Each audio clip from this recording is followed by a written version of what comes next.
কখনো কখনো আমরা ভাবি যে বোর্ড চলছে না বা ডিসপ্লে আসছে না, সেটা বায়োসের ইস্যু। যেমন ধরুন, এই যে এটা যেমন পিসিএইচ, এর পেছনেই হচ্ছে বায়োস চিপ। তো যখনই আমরা বায়োস প্রোগ্রাম করছি আর হিট দিয়ে এই চিপটা তুলছি, এই হিট দিয়ে চিপ তোলার ফলে এই যে হিটটা এখানে জেনারেট হচ্ছে এই পিসিএইচ। এবার বায়োস করার পর 2-3 মিনিট চলছে, দেন বন্ধ আবার।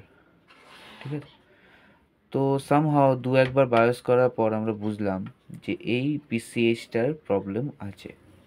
তো কি হচ্ছিল, যখনই আমরা হিট দিচ্ছিলাম এই বায়োস চিপে, তখন এই হিটটা এখানে চলে আসছিল, যেই হিটের কারণে কিছু সময়ের জন্য এটা চলছিল।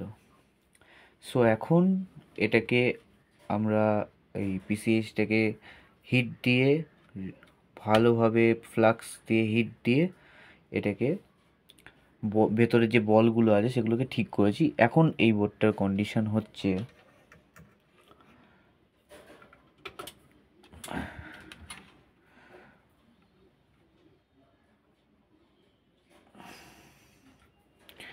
এই যে চলছে, এই দেখুন ডিসপ্লে এসে গেছে।